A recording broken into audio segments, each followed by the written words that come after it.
A citywide race to represent kids in the Duluth School District. Let's chat with Loren Martell first. He sees the immersion language programs as a high point for the district. It's, giving fluency in another language to the children. Just a great asset right now with the global economy.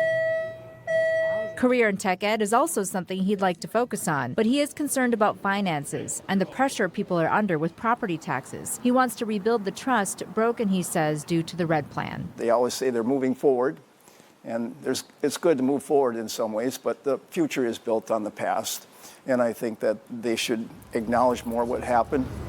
Additionally, he wants to boost voter turnout. And one of the reasons I've been out there is just to move the vote. I tell people all the time, I prefer you to vote against me if you just vote. I mean, I'd rather you do that than not vote at all, is what I'm saying. I think it's so important to try to get the public engaged in local issues.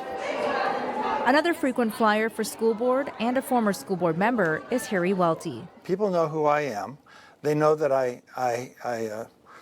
I'm not shy about sharing my opinions, but I do it with a sense of humor. He does see us falling behind when it comes to schooling on a national level. To me, public education is what has made America a great nation, and our abandoning it is not helping us stay one of the great nations in the world. And he wants to take on the White House. I would like to be on the Duluth School Board because I think we need to have some advocates to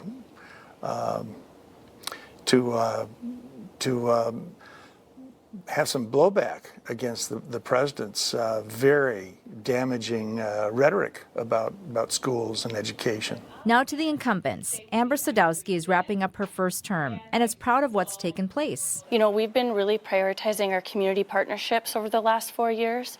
We have the Duluth Promise, which is really focusing on career and tech ed and creating those pathways from our schools to our colleges to our businesses. They've also added the Indigenous cohort at Denfeld and shored up the finances. So we have a budget that's balanced. We have a healthy reserve. Our Moody's credit score rating is A3, which has really helped us get better interest rates, too, on different things. There are other bright spots, like increased enrollment and better graduation rates. We've seen those increases in graduation rates, but I know, and the board knows, and our superintendent knows, we have a long ways to go with the graduation rates for all students.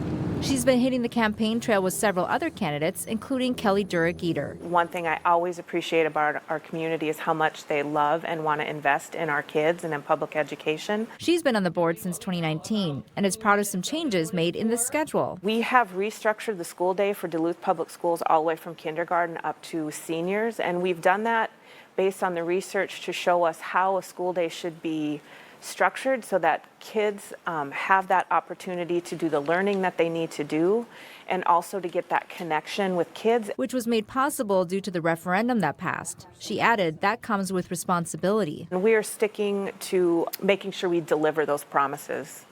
And that is part of rebuilding that trust with our community, is when the Duluth Public Schools says we're going to do something, we follow through and we complete the task. And we're transparent about it with our community. A community who will decide who serves them and all the students.